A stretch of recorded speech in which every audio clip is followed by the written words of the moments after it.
Are you looking for a new podcast by a Black, Brown, or QT Pot creator? Are you finding it impossible to find your people? It's all good.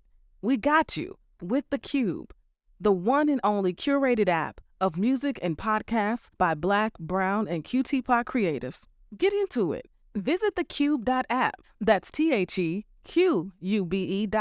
and sign up for our newsletter so you'll be the first one to know when the app drops. The Cube, your new favorite podcasting app for BIPOC and QT Pot content. There's no place like The Cube.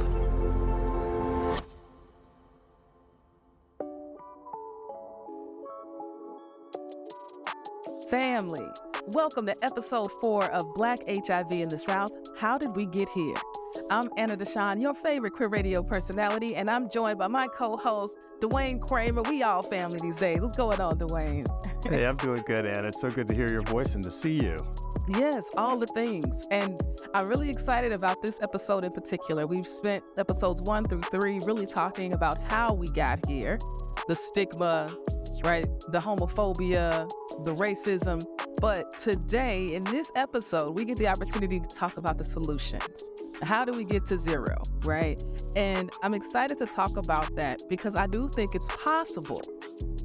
I think it's possible, and I think there's organizations that have laid out a framework, and I'm excited to share that with the people. Absolutely. I'm excited about talking about the solutions and really highlighting some of the Black excellence, really, that's occurring in our communities on a local level in response to HIV and educating our people and coming up with strategies that every single one of us can participate in one way or another to make a difference.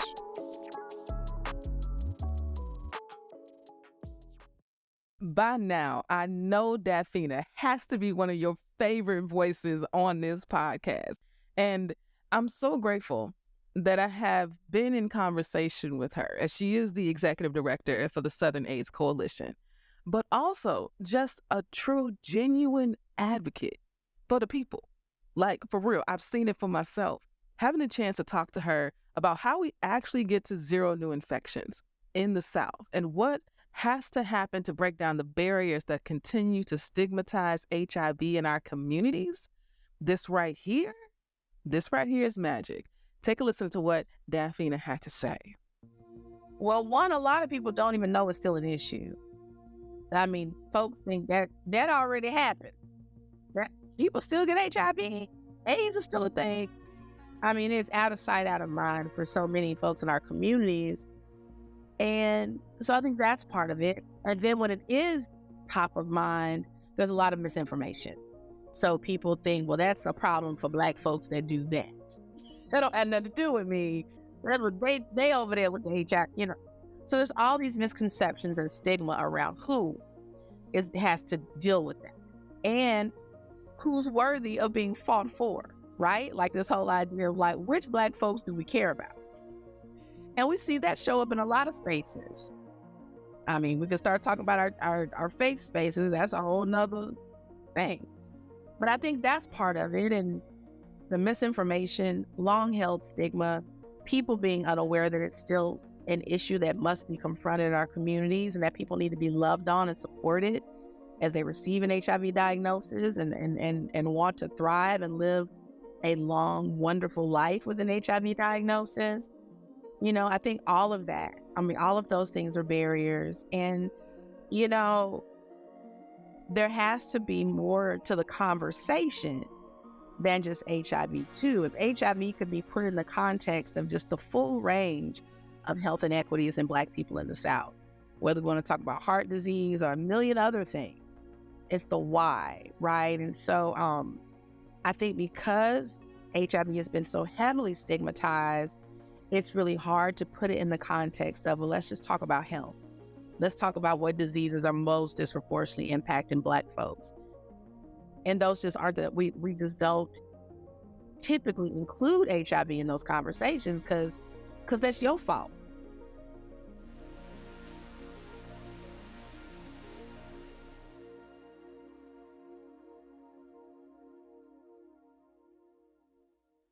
Getting away from the it's your fault, right? that in and of itself is how we get to zero. This is part of our solutions, is destigmatizing HIV, and the words that we say and the language we use is part of that. And so getting away from the clean versus dirty that you were talking about earlier, Duane, and getting away from it's your fault, having unprotected sex or being a drug, all these things, but none of them are isolated. They're all connected as part of this larger system, and so I love how Dafina says that. 100%. And like you just said, the real issue here is understanding that most of what we're talking about when we talk about HIV is the shaming and the blaming of Black and brown folks for acquiring HIV. That's stigma. And it's nobody's fault that you catch a virus. It's no one's fault that they caught COVID-19. It's nobody's fault that they catch the flu, quite frankly, to take it to that simple level. However, when it comes surrounding HIV and some of these other viruses, it's about the shaming and the blaming. And, we do need to figure out a new approach to fighting HIV and using a racial justice approach to doing that. Because quite frankly, AIDS Inc. has become a machine of its own, and it always doesn't have a connection to the people living with HIV, okay? So it's a self-fulfilling operation here. We're like, okay, volunteer, do an AIDS walk, do this. There are Ryan White planning councils in most jurisdictions and cities, and those are supposed to include HIV positive folks that can give input to the solutions in their community. And that's a really positive thing. However, the reality is that most of the folks in the decision-making around HIV and AIDS are not Black or brown folks. So that's where we need to continue to turn the tide, and why people like Dafina and the Southern AIDS Coalition are so incredible, important, and essential to bringing HIV infection rates to zero. There's so many different ways people can participate, but we have to look at this through using a racial justice approach to it, and to come up with strategies, campaigns, and initiatives that include us, look like us, so that we can relate to the messages that are being sent.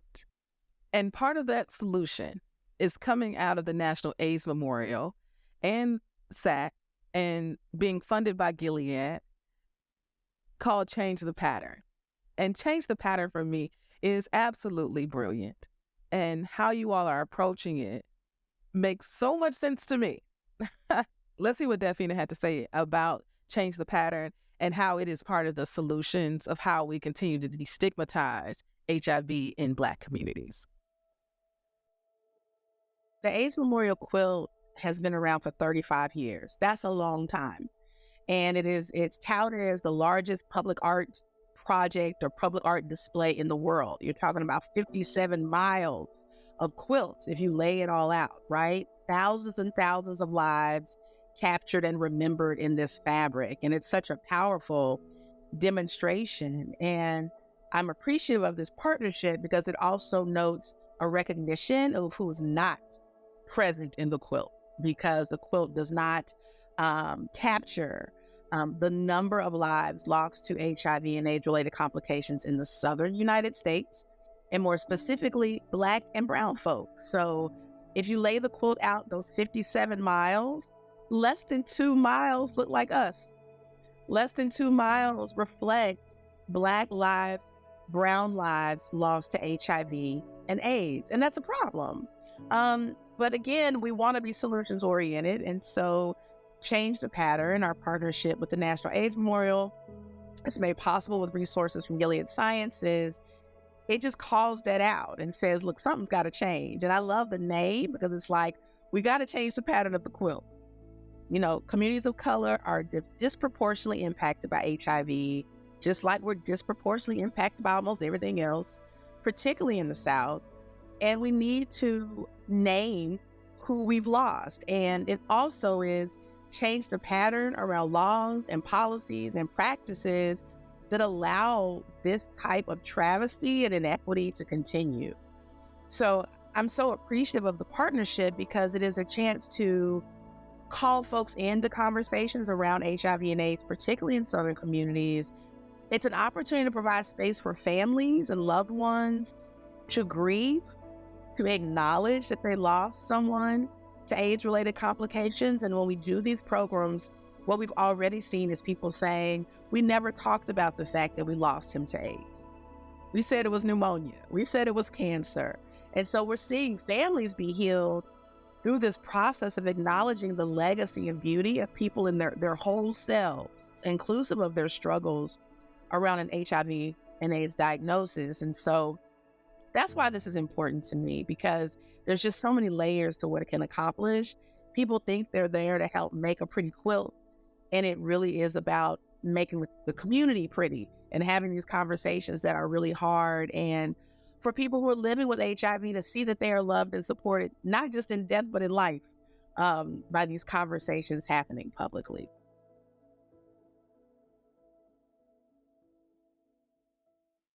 So Duane, as the Quilt Community Engagement Manager for the National AIDS Memorial, what does the Change the Pattern initiative mean to you? You mean you've been there since the beginning of this initiative. What does it mean to you? Well, first of all, I am so blessed to be a small part of this incredible project focused on the South and our family, Black and brown folks. Change the Pattern is a call to action to end HIV in Black and brown and LGBT communities across the South. And it's also a way for us to really to reimagine how we're going to bring an end to HIV in these communities. And so as we go to each new community, we started in Jackson, with the 7 days of programming. It included quilting workshops, educational forums, community forums. These were opportunities for people to, as Dafina talked about, fellowship, to learn, and to engage with one another. And while people think they're coming to just look at pretty panels, on a quilt, or to sow some love, by making new panels for people that they might know or might not know, there's a learning process. There's an awareness that happens. There are intergenerational conversations with folks that are sitting next to one another. You have transgender folks sitting next to heterosexual, grandmothers and children, and all kinds of things are happening that are just magical. We like to talk about quilt magic. A lot of these conversations, a lot of the education, a lot of what happens can't even be explained. But these are ways for us to go into each community and to different conferences and to tailor alongside with those local community activists, with those local organizations, arts organizations, senior organizations, youth organizations, trans organizations, political organizations. It's just so much. It's not just a silo. We have all kinds of groups and organizations coming together to figure out events and opportunities for engagement that will apply to their community. And that's what's so great about changing the pattern. We're changing the pattern, or they're changing the pattern in their own communities with things that are applicable to them. And we can't keep having this conversation without hearing from Jada Harris, who is the program manager for the Call My Name initiative through the National AIDS Memorial. And Call My Name is really the beginnings of the Change the Pattern initiative. And it's an extension of the work Jada's been doing for so many years. And so let's hear from Jada around Call My Name and Change the Pattern. And so y'all can just hear how beautiful this work really is. So in 2001, when I first came on board with the quilt, I really didn't have a firm grasp on the magnitude of what it is. I mean, it's 54 tons. It's the largest piece of community folk art in the world. But to actually be in a warehouse where it's 54 tons is a mammoth. And the phone rang. I'm in the warehouse. All this quilt is packed up in these, what we call blue packs. And then the phone rang. And it's a young man from Eastern Carolina University who had just finished hosting a display, and he was returning his quilt. And he needed to get some information on how to do that. And then he nervously said over the phone before we ended the call, he said, next time, can you not send us a bunch of old white guys? And I was like, oh, absolutely. Yeah, sure. And, I didn't really know what he was talking about, but I was alarmed. Then when I got off the phone with him and I looked in the database, and I saw that what they did send him was a bunch of old white guys to, this university for a display being hosted by this diverse community of students on campus. And that spun me into a deep dive into our database to find out, well, what kind of quilt do we have? Do we have quilt that speaks to that community? And I found out that we really didn't have a whole lot of African American quilt, of even Latino quilt. All the marginalized communities were marginalized on the quilt. And so that's really started the effort to put the Call My Name into place, to try to go out in the community to the people and say, there's a place for you on this quilt to memorialize your loved ones. I don't have an exact number, but there are at least several dozen what we call blocks of quilt that have been made as a result of our Call My Name workshops. And so we actually have enough quilt. If we wanted to do an HBCU tour, we do have enough quilt to do a substantial HBCU tour where we can actually have 25 blocks of quilt that are primarily Black and brown folk, so that when we go to campuses, that the young people can see folk who look like them. That's how you make a difference. And so we tell these stories of the people of the quilt so people can see folks that walk some of the same paths that they did. Every demographic is on the quilt. There is no discrimination. Everybody is on there. But more importantly, in the Black and brown communities, it's important that we actually see these people, see their names, see their faces on the quilt to match what's coming out of, say, for like the CDC in terms of the numbers. It's still 1987 in the Black community as far as what HIV and AIDS is doing in the Black community.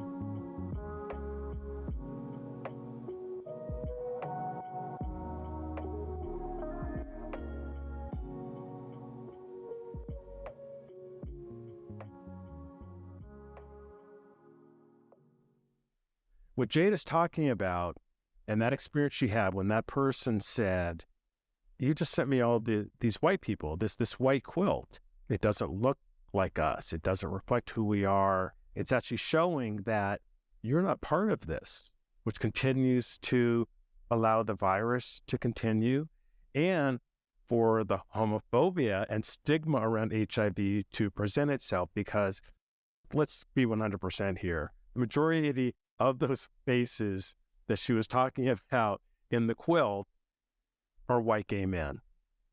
And so today, the National AIDS Memorial has recognized that, and they've allowed us, Black people, to lead the charge in our communities to enact the change and to bring folks into the fold and to say, listen, quilting, number one, is a tradition that is deep in our in the Black community. And so by coming into these rooms and making panels, quilt panels for the ones that we love, of Black and brown folks, we're creating a tapestry and a pattern that can be shown to the community that shows, yes, we are impacted by HIV and AIDS. You too can be impacted, but we don't want you to be.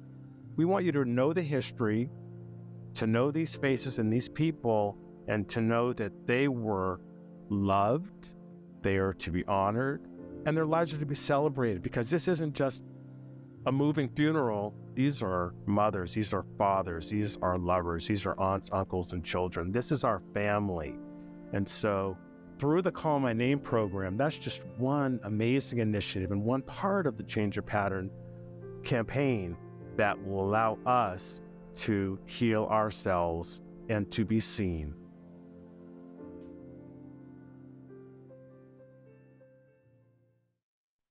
At this point, y'all know Nathan, okay? And if you don't, just go back and listen to episode 1, 2, and 3. He is literally on every episode. And Nathan is the HIV Prevention's Program Manager for NASM. NASM is the National AIDS Education and Services for Minorities. Now, take a listen to what Nathan had to say about how we really need to reach the people. So how we're doing it with our work is going, and we call it outreach, and outreach is the perfect terminology for it.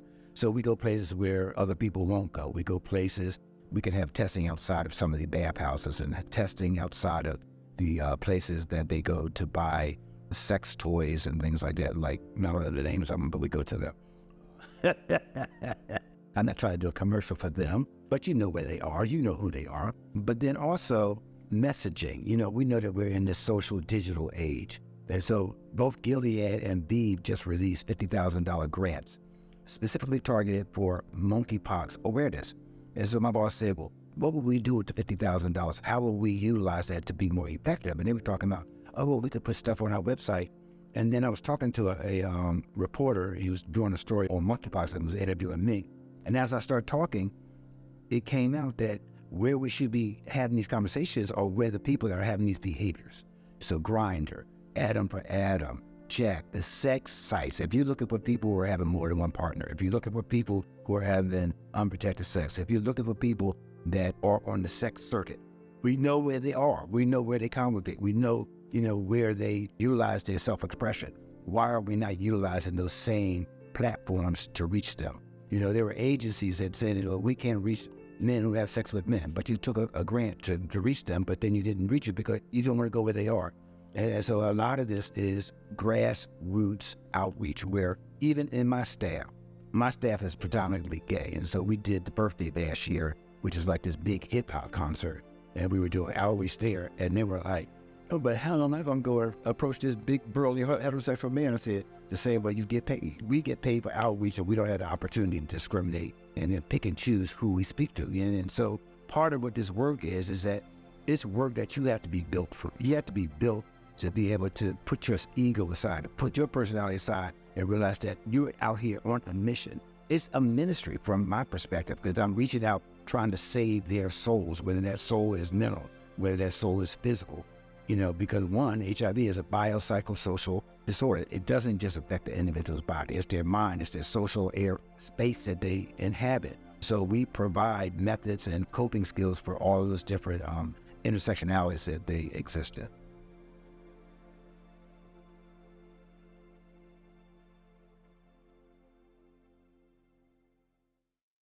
Nathan is like our own personal co-host on this podcast. Okay. 100%. He is. And, I'll tell you, he's really talking about outreach, meeting people where they're at.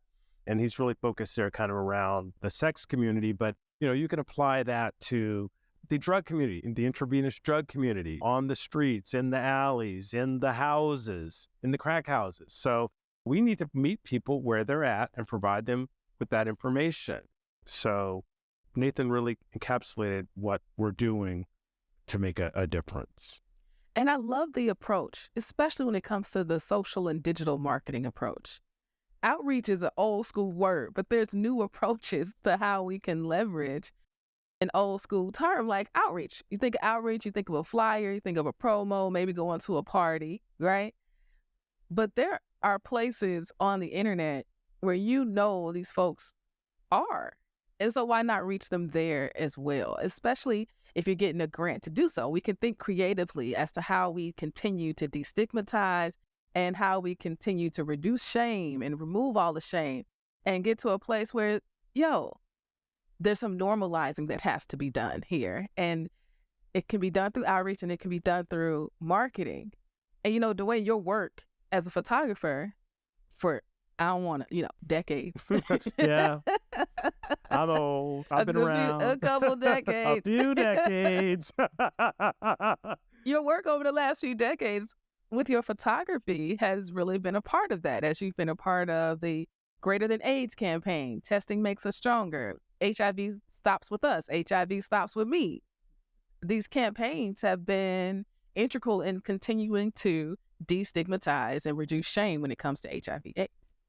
Yeah, I mean, I think, and we know because we have data from the results of these campaigns that we need to figure out ways of generating a really broad and enthusiastic ownership in Black communities to fight HIV.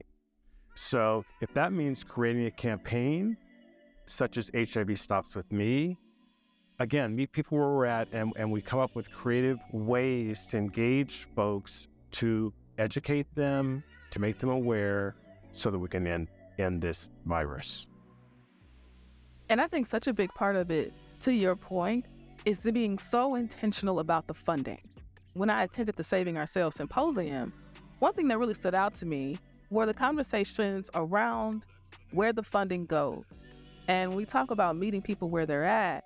Oftentimes, the larger nonprofit organizations get the funding because so much of the outcomes are based on the number of people you reach or how many people saw the campaign. And these larger organizations, just due to nothing else other than budget, have an opportunity to reach more people.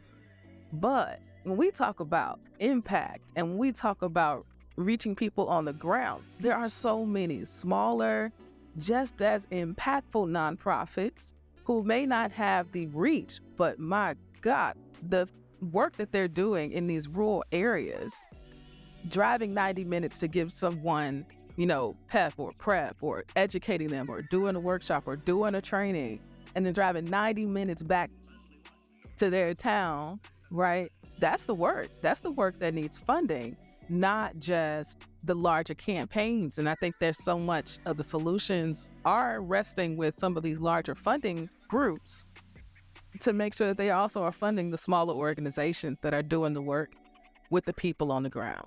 Yeah, well, what you're really talking about is the fact that these foundations and more national types of groups really need to re-engage in the HIV response by prioritizing that new funding for Black-led organizations and initiatives. And these larger pharmaceutical and biotech companies should earmark a percentage of their profits for unrestricted funding to Black-led organizations and initiatives. What did you say? Unrestricted? Unrestricted, because that's where we go. Because when you talk about the money's given and they expect a certain number of impressions, which means this, or a certain number of people that see the campaign, well, yeah, you can put an ad or a PSA on the local TV station and it might reach 1 million people over a period of time, but it might not be reaching our people. The Black and brown people may not really be seeing that message because they don't watch that TV station or listen to that radio station, or they're at work when those messages are being played.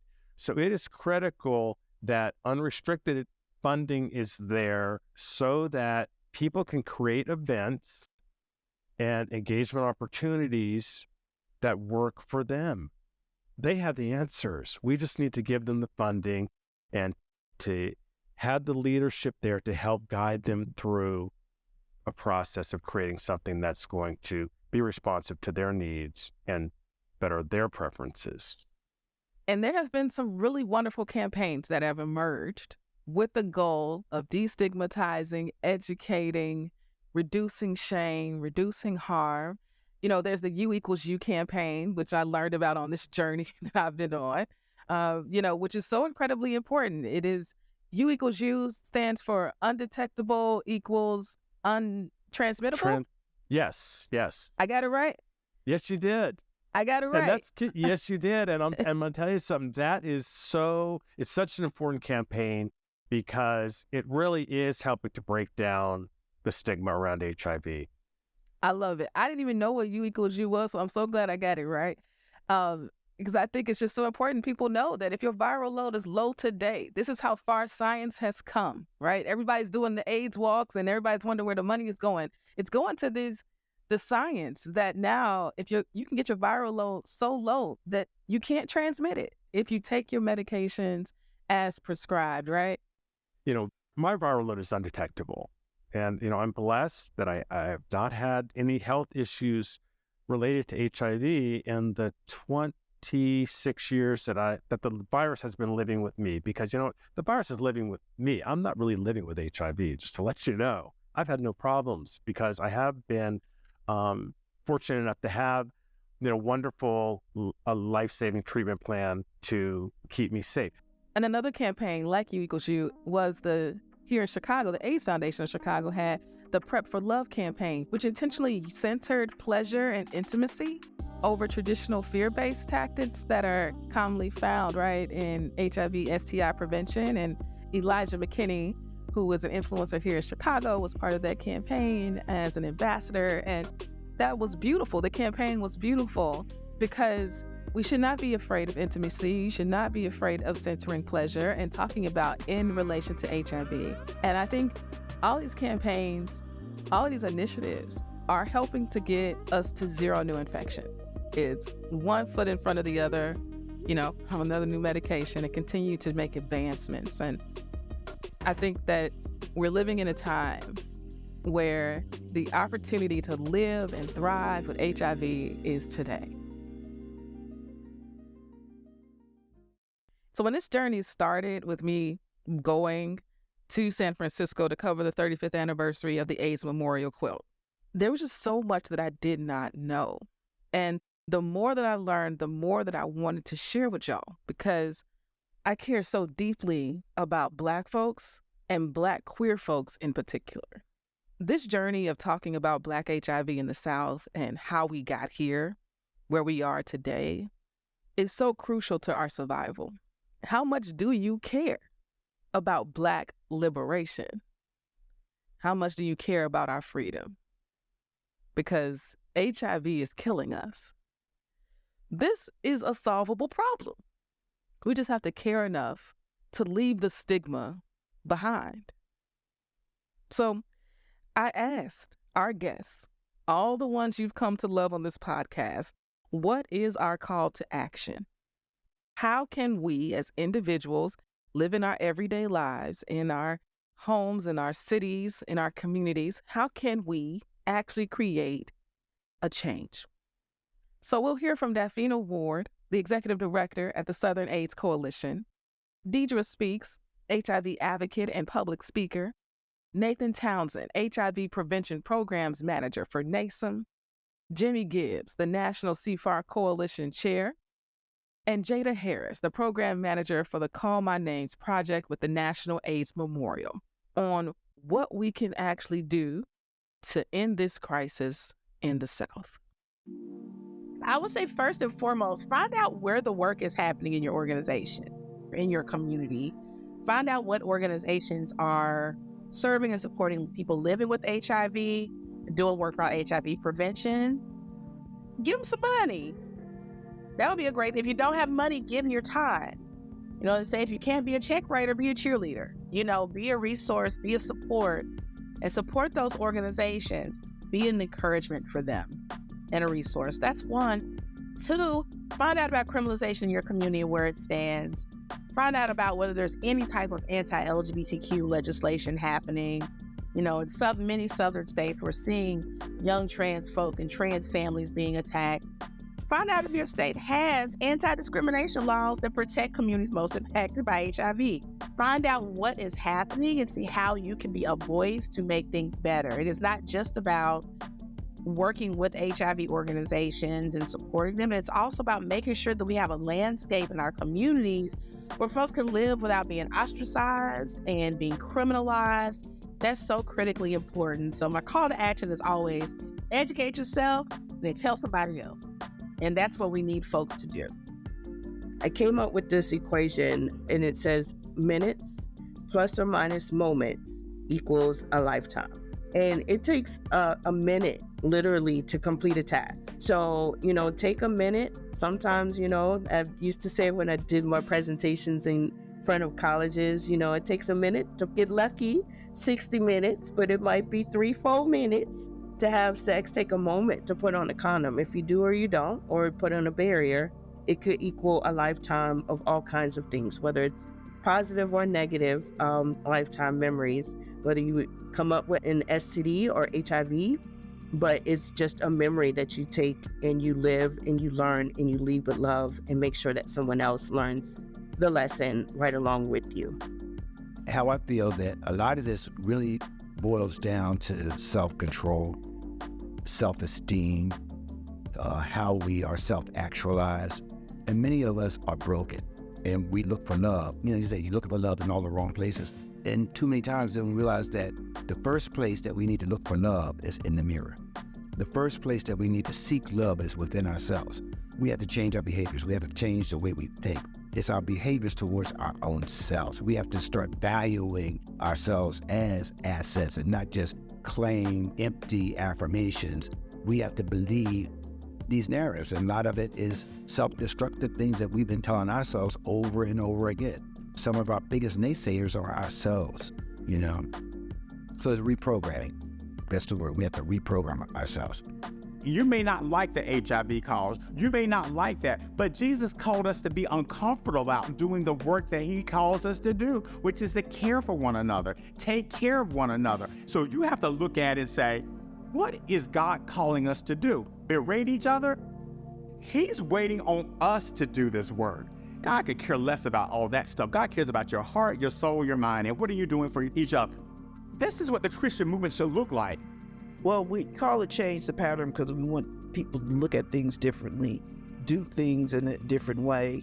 Lots of time we put the pressure on the health advocates and the medical community and the scientific community to do something about what we call this state of emergency, HIV/AIDS in the Black community.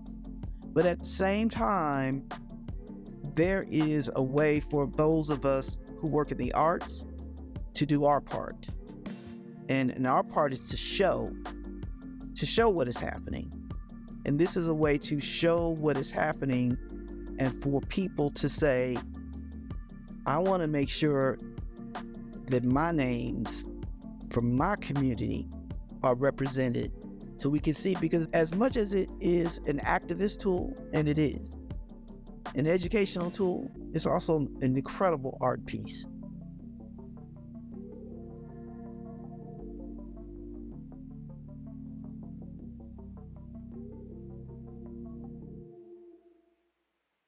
So Duane, it's been great sharing this podcast with you. I'm so glad that you were my co-host for this series, Black HIV in the South. How did we get here? Anything you want to share with the listeners as we close out? Yeah, you know, this has been a blessing and opportunity to talk to family. We can each do our part. We might volunteer for an organization. We might talk to a friend about something you learned. Make a panel for the AIDS quilt. You know, there are so many different things that you can do, and you can visit blackaids.org, changethepattern.org, or the Southern AIDS Coalition to look for different opportunities to be engaged, to find resources and share resources. At least have the knowledge so that you can make the decision around what is best for your body and for your health. So I'm optimistic about the future. There are amazing people that are doing the work, and we are worthy of love, respect, and honor. Thanks, Duane. I think that was great. Thank you.